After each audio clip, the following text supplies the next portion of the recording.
صفحہ نمبر 63 کے اندر ایک ابو عبداللہ جلا کا ایک واقعہ لکھا ہے. ان کی اماں نے مچھلی اچھلی لینے بھیجا، بہرحال ایک مزدور کو لائے مچھلی اچھلی، مزدور کو پکڑ کر کے وہ مزدور چلا گیا. بہرحال اخیر میں لکھتے ہیں اس کو کہا کہ بھئی کھانا وانا کھا کے جانا، کہا ٹھیک ہے دیکھیں گے.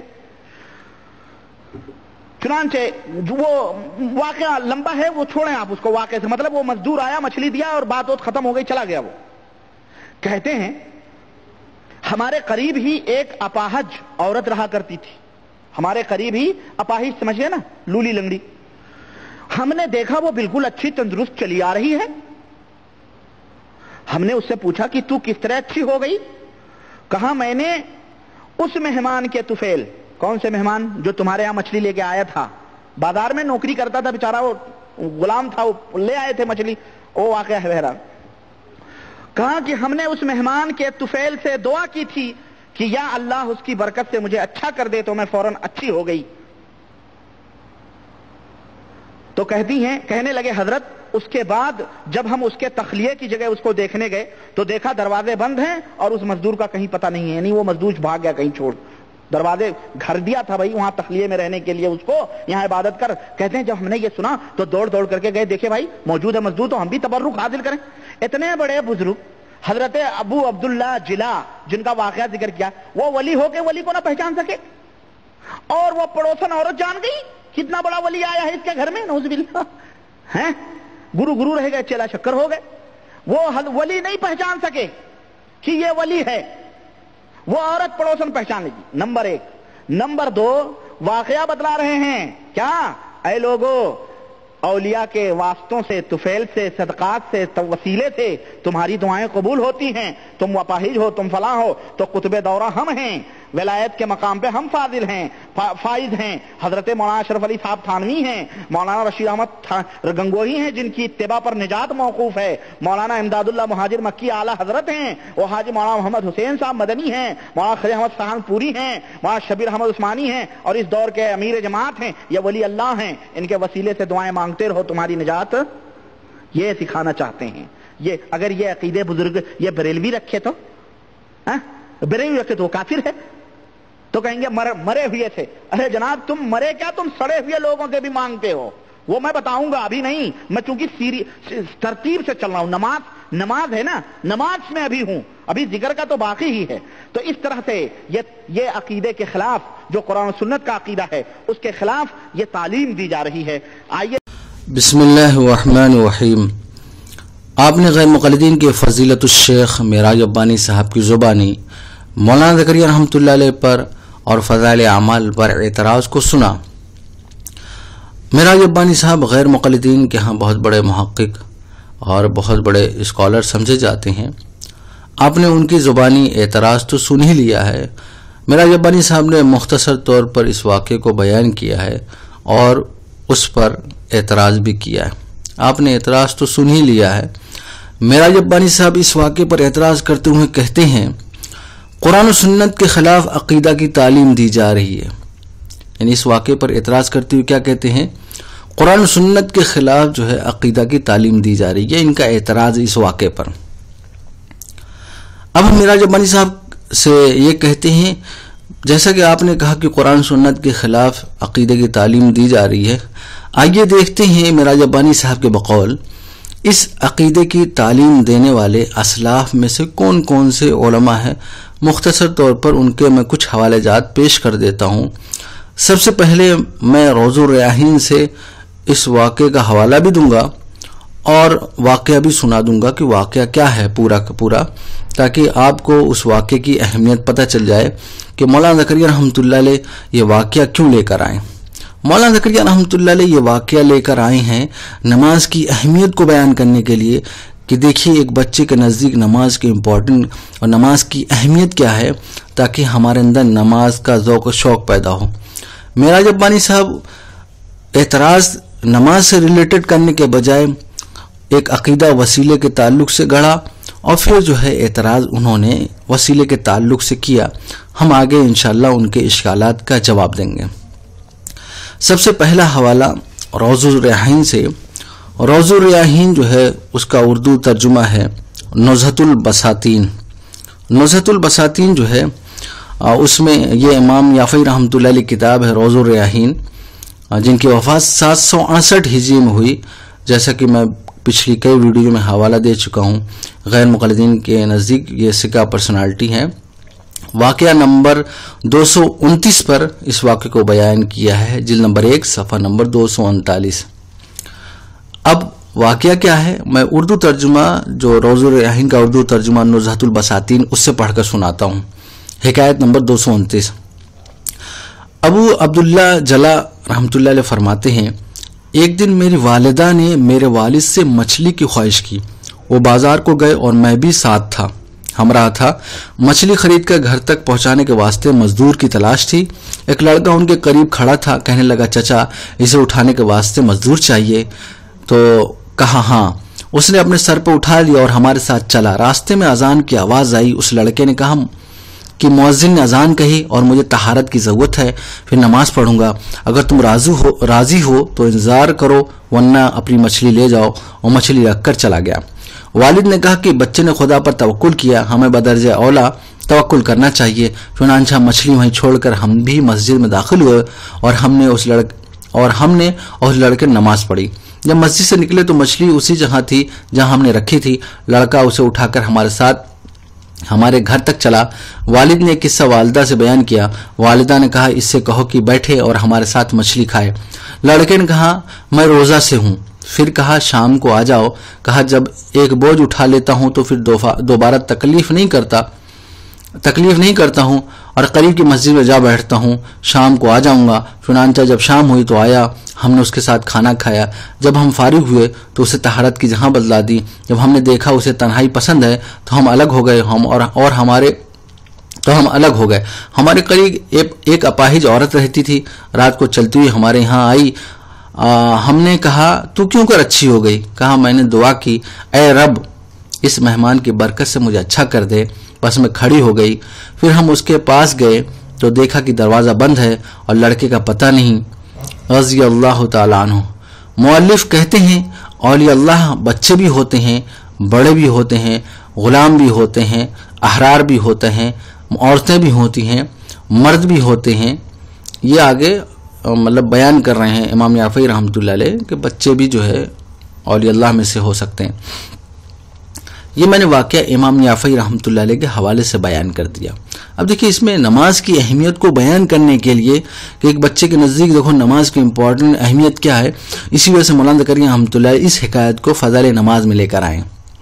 اب آئیے ذرا ہم، یہ تو میں نے امام یافعی رحمۃ اللہ علیہ کتاب سے بیان کیا، اب میں اس واقعے کی سند کہاں پر موجود ہے اور ایک ایک راوی کے حوالے بیان کروں گا، یہ راوی کیسا ہے، اور تو آپ کو پتہ چل جائے گا کہ واقعہ سچا ہے اور سچے لوگوں نے بیان کیا ہے۔ تو سند کے لیے میں آپ کو حوالہ دیتا ہوں۔ ویسے سند تو اس واقعے کی جو ہے کئی موجود ہے، لیکن میں صرف ایک سند کے راوی کا حال بیان کروں گا، باقی میں بتا دوں گا کہ بھئی یہ اس واقعے کی اور سند کہاں پر موجود ہے۔ دوسرا حوالہ رسالہ القشیریہ، امام قشیری رحمۃ اللہ علیہ، یہ بھی علامہ شوکانی رحمۃ اللہ علیہ کہتے ہیں ثقہ پرسنالٹی ہیں۔ وفات 465 ہجری، جلد نمبر 2 صفحہ نمبر 548۔ پوری سند کے ساتھ جو ہے اس واقعے کو بیان کیا ہے ابو عبداللہ ابن جلا رحمۃ اللہ علیہ تک۔ تو اس سند کے جو پہلے راوی ہیں وہ ابن باقوہ رحمۃ اللہ علیہ، جن کو ابو عبداللہ شیرازی کہا جاتا ہے۔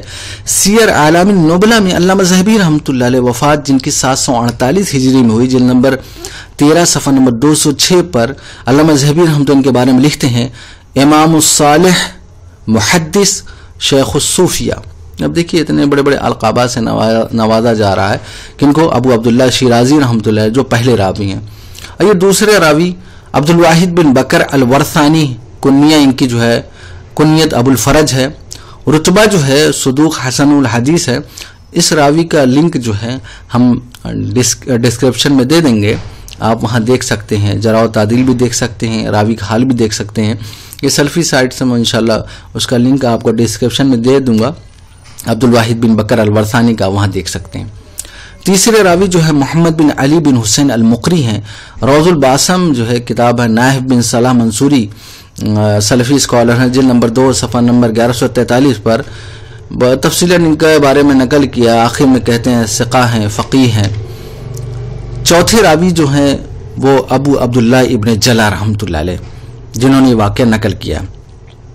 سیر اعلام النبلاء میں علامہ ذہبی رحمۃ اللہ علیہ، اور جن کی وفات 748 ہجری میں ہوئی، جلد نمبر 11 صفحہ نمبر 155 پر ان کے بارے میں لکھتے ہیں ابو عبداللہ ابن جلا رحمۃ اللہ علیہ کے قدوہ عارف شیخ الشام. ایسے قلادۃ النحر میں ابو محمد طیب بن عبداللہ حضرمی رحمۃ اللہ علیہ، جن کی وفات 947 ہجری میں ہوئی، جلد نمبر 3 صفحہ نمبر 22 پر ابن جلا رحمۃ اللہ علیہ کے بارے میں لکھتے ہیں شیخ الکبیر.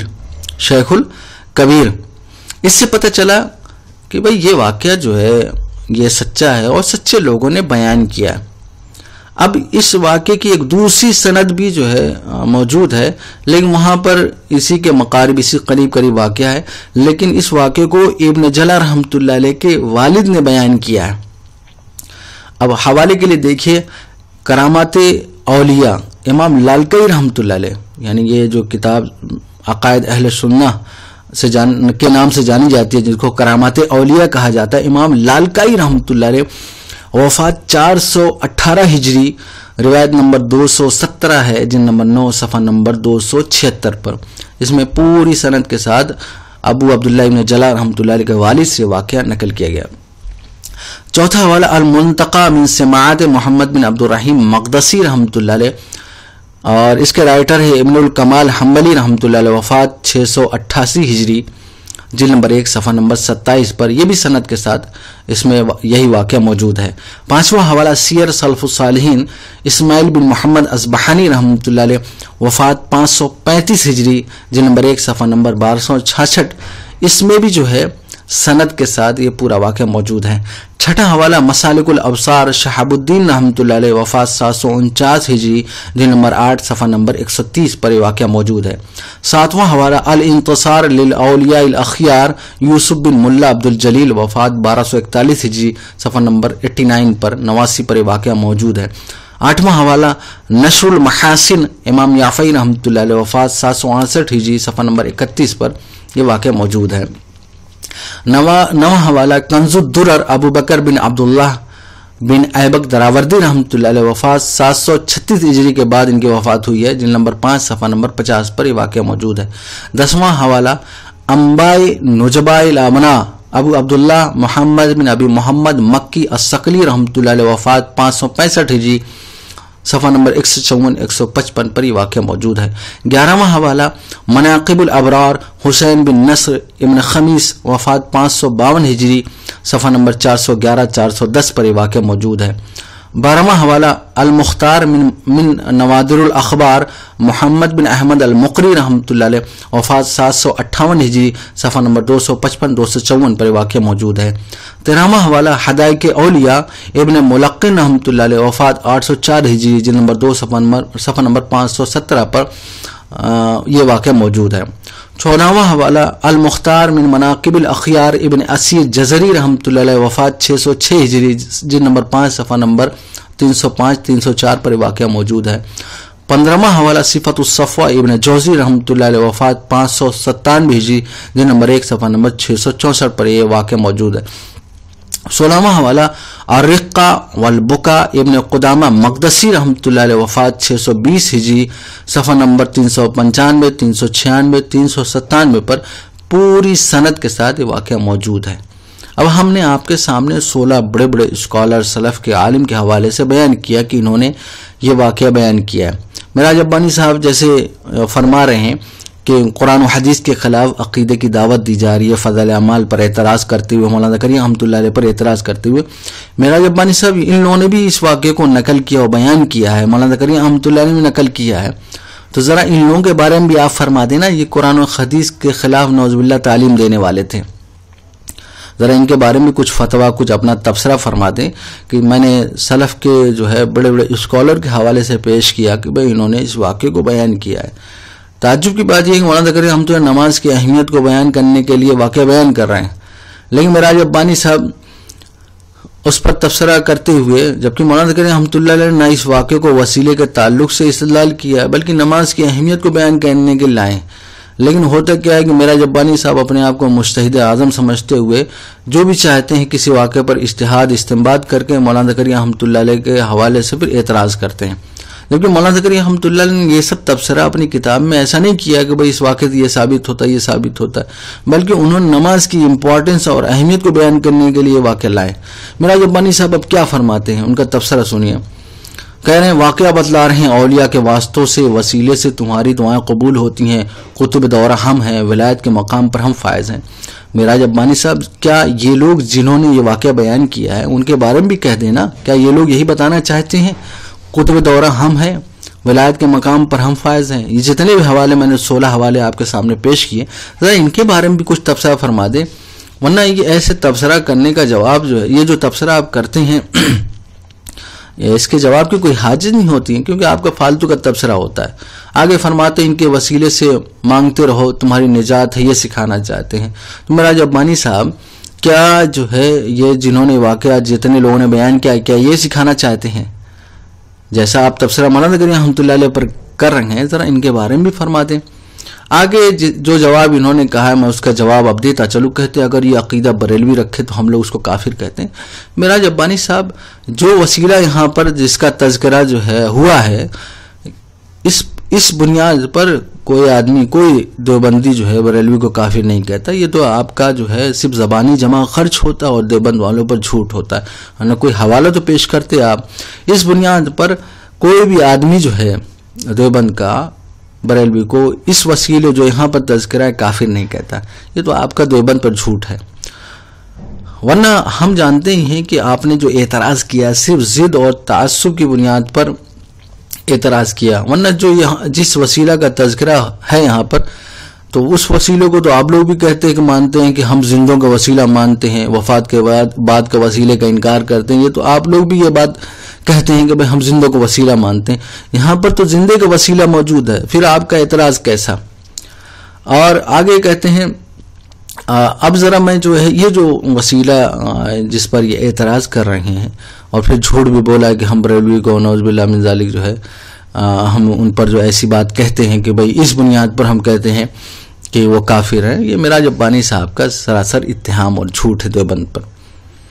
اب ذرا یہ جو وسیلہ جو یہاں پر موجود ہے جو کتاب میں آیا ہے، ورنہ غیر مقلدین کے اکابرین میں ایسے بھی ہیں جو وفات کے بعد کا بھی وسیلہ مانتے ہیں، لیکن ہم ذرا جو یہاں پر وسیلہ کا تذکرہ ہوا ہے ذرا اس کی دلیل جو ہے ان کے گھر سے ہم پیش کرتے ہیں. سب سے پہلا جو حوالہ میں پیش کرتا ہوں نواب صدیق حسن کا بھوپالی صاحب، ان کے بہت بڑے اسکالر اور عالم ہے. مجموعہ رسائل عقیدہ صفحہ نمبر 402 پر نواب صدیق حسن کا بھوپالی صاحب لکھتے ہیں اس سے پہلے یہ بات گزر چکی ہے کسی نبی یا ولی یا عالم کے ساتھ توسل کرنے میں کوئی حرج نہیں ہے. میراج ابانی صاحب یہ تو آپ کے گھر کا حوالہ ہے. دوسرا حوالہ نواب وحید الزماں صاحب ہدیۃ المہدی صفحہ نمبر 4849 پر تفصیلاً وسیلے پر بحث کیے، میں مختصراً بیان کر دیتا ہوں. وہ لکھتے ہیں اللہ تعالیٰ کی جانب اہل فضل اور اہل علم کے ذریعے توسل کرنا در حقیقت ان کے اعمال صالحہ اور ان کے اوصاف فاضلہ سے توسل کرنا ہے. آگے یہ بھی لکھتے ہیں کہ یہ ایک بات اور میں کہہ دوں کہ ہو سکتا ہے میں نے نواب صدیق حسن کا بھوپالی صاحب کا حوالہ دیا اور نواب وحید الزماں صاحب کا حوالہ دیا تو کچھ غیر مقلدین نے یہ ڈھونگ رچائے کہ ہم نہیں مانتے. ان کے لیے ذرا عرض ہے، یہ آپ کے جو جدید اسکالر ہیں وہ بھی ان لوگوں کا اپنا سلف مانتے ہیں. یہ تو آپ کے سلف جن کا میں نے حوالہ پیش کیا ہے یہ تو آپ کے سلف ہیں. آپ تو سلفی آپ نے آپ کو کہتے ہیں، ہم آپ کے سلف کا حوالہ دے رہے ہیں.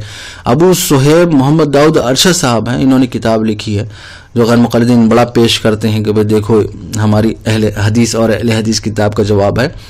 تو وہ ابو صہیب محمد داؤد ارشد صاحب کی کتاب ہے حدیث اور اہل تقلید، جلد نمبر 1 صفحہ نمبر 162 پر لکھتے ہیں صدیق حسن کا بھوپالی وحید الزماں صاحب کے بارے میں کہ ان کے بارے میں کہتے ہیں کہ ہمارے اسلاف ہیں. کیا لکھتے ہیں ان لوگوں کا جب تذکرہ آیا پھر لکھتے بلا شبہ یہ ہمارے اسلاف ہیں، یعنی صدیق حسن کا بھوپالی صاحب ہو، نواب وحید الزماں صاحب ہو، ان کو یہ اپنے اسلاف میں سے مانتے ہیں. تو ہم نے آپ کے اسلاف کا حوالہ دیا، ورنہ حوالے تو ہم وسیلہ سے ریلیٹڈ بہت دے سکتے تھے، لیکن بس ایک اور حوالہ دے کر ہم اپنی بات کو یہیں پر روکتے ہیں. تیسرا حوالہ علامہ شوکانی رحمۃ اللہ علیہ، یہ بھی اہل حدیث کے بہت بڑے اسکالر ہیں. تحفۃ الذاکرین جلد نمبر 1 صفحہ نمبر 60 پر لکھتے ہیں کہ اللہ کی جانب اس کے انبیاء اور صالحین سے توسل کیا جائے گا. انبیاء علیہ السلام سے توسل کرنے کے باب سے وہ حدیث ہے جسے امام ترمذی وغیرہ نے حضرت عثمان بن حنیف رضی اللہ تعالیٰ عنہ سے روایت کیا ہے. اس کے آگے یہ بھی لکھتے ہیں کہ صالحین سے توسل کرنے کے باب سے صحیح بخاری میں یہ حدیث موجود ہے کہ صحابہ کرام رضی اللہ تعالیٰ عنہ کے چچا صحابہ کرام رضی اللہ تعالیٰ عنہ اجمعین نے حضور صلی اللہ علیہ وسلم کے چچا حضرت عباس رضی اللہ تعالیٰ عنہ کے وسیلے سے استسقا کیا. اب دیکھیے یہاں پر تو جو ہے وسیلہ جو ہے آپ کے گھر والے مان رہے ہیں، تو پھر جو ہے آپ معراج ربانی صاحب آپ اعتراض کیوں کر رہے ہیں؟ آپ تو کہتے ہیں کہ ہم زندوں کا وسیلہ مانتے ہیں، یہاں پر زندے کا وسیلہ موجود ہے، پھر بھی اعتراض. باقی ہم نے وسیلہ کے حوالے سے آپ کے گھر کے حوالے سے پیش کیا کہ پہلے اپنے گھر کی خبر لے لیا کریں، ورنہ ہم جانتے ہیں کہ آپ کا اعتراض صرف جو ہے بغض اور جہالت اور عداوت کی بنیاد پر ہے. آگے معراج ربانی صاحب نے ایک شوسہ چھوڑا. معراج ربانی صاحب کہتے ہیں ابو عبداللہ ابن جلال رحمۃ اللہ، اتنے بڑے بزرگ، ان کو پتہ نہ چلا، پڑوسی عورت کو پتہ چل گیا وہ بزرگ. سب سے پہلی بات یہ کہ معراج ربانی صاحب ہمارے کس جو عالم نے دعویٰ کیا کہ بزرگ و نعوذ باللہ ہر بات علم رہتی ہے، ہر بات پتہ رہتی ہے؟ ہمارے کسی عالم نے دعویٰ تو نہیں کیا. باقی یہ ہے کہ اس واقعے کو پڑھتے ہوئے قرائن سے پتہ چلتا ہے کہ سب سے پہلی بات ہمارا سوال یہ ہے کہ معراج ربانی صاحب نے یہ جو دعویٰ کیا ہے کہ معراج ربانی صاحب یہ جو آپ نے دعویٰ کیا ابو عبداللہ ابن جلال رحمۃ اللہ اتنے بڑے بزرگ ہیں، لیکن جس وقت واقعہ پیش آیا کیا وہ اس وقت ولایت کے مقام پر تھے؟ ولایت کے مقام پر یعنی ولی بن گئے تھے؟ اس کا ثبوت تو دے دے ذرا کہ ابو عبداللہ ابن جلال رحمۃ اللہ علیہ جس وقت واقعہ پیش آیا تو اس وقت ولی ہی تھے. باقی یہ جو قرائن سے ہی پتہ چلتا ہے کہ بھائی جب ان کے والد جو ہے بازار گئے ہیں، ماں نے مچھلی کے لیے کہا تو ساتھ میں یہ بھی گئے، ایسا قرائن سے لگتا ہے کہ یہ ایج میں جو عمر میں بچے تھے، ورنہ اگر بہت زیادہ ایج کے ہوتے ماں ان کو بیٹوں کو بھیج دیتی کہ بھائی جاؤ مچھلی جو ہے بازار سے لے کے چلے آؤ. یہ قرائن سے ایسا لگتا ہے. باقی اگر یہ کہنے کہ بھائی اس وقت بزرگ تھے تو اس کا ثبوت دے دیں. اور اس کے علاوہ جو ہے ضروری نہیں ہے کہ بزرگ کو ہر بات پتہ ہو. باقی ایک آدمی مضطر ہو، اضطراری حالات میں بیمار ہو تو بہت سی دعائیں کرتا ہے، خود بھی کرتا ہے، بہت سے لوگوں سے جو ہے توسل کرتا ہے. اب جو ہے جو بچہ آیا اس کے توسل سے، کیونکہ وہ تو مضطر حالت میں وہ اللہ سے جو ہے اس کے وسیلے سے دعا مانگ لیا ہے تو اللہ نے قبول کر لی، تو یہ تو توسل آدمی کرتا ہے. لیکن ضروری نہیں کہ اللہ تعالیٰ وہ جو ہے دعا دنیا ہی میں قبول کر کے دنیا میں اس کا فوراً جو ہے ریئیکشن دکھا دے. ضروری نہیں، ہو سکتا ہے اللہ تعالیٰ اس کا اجر جو ہے آخرت میں دے. یہ تو اللہ کے اختیار میں، چاہے دعا اس کی قبول کرے یا نہ کرے، یا دعا قبول کر کے فوراً جو ہے اس کا جو ہے ریئیکشن ظاہر ہو جائے یا آخرت کے لیے ذخیرہ کر لے، یہ تو اللہ کے اختیار میں ہے. تو معراج ربانی صاحب یہ جو آپ کا شوشہ ہے کہ اس عورت کو پتہ چل گیا، تو اس میں کہاں تذکرہ ہے کہ بھئی اس عورت کو پتہ چل گیا بہت بڑے بزرگ کو، اس نے توسل اختیار کیا، اللہ نے قبول کر لیا، اللہ نے جو ہے اس کے مرض کو شفا دے دی. یہ تو اللہ کے اختیار میں ہے. تو معراج ربانی صاحب یہ جو اعتراض آپ نے کیے ہیں وہ اعتراض ایسے نہیں تھے کہ جس کا جواب دیا جائے، کیونکہ تعجب تو یہ ہے کہ مولانا زکریا رحمۃ اللہ علیہ نماز کی اہمیت اور فضائل کو بیان کرنے کے لیے کوئی واقعہ لے کر آ رہے ہیں.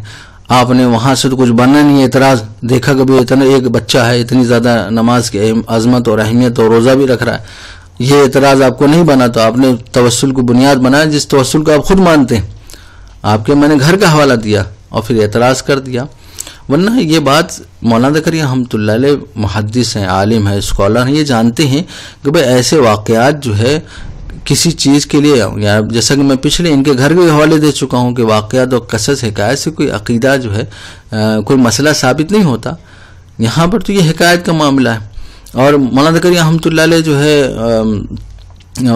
فضائل اعمال میں، جیسا کہ میں پچھلی ویڈیو میں حوالہ بھی دے چکا ہوں کہ ان کے اعمال صوفیہ کا اعمال کا درجہ تاریخی کے درجے سے بھی کم ہے.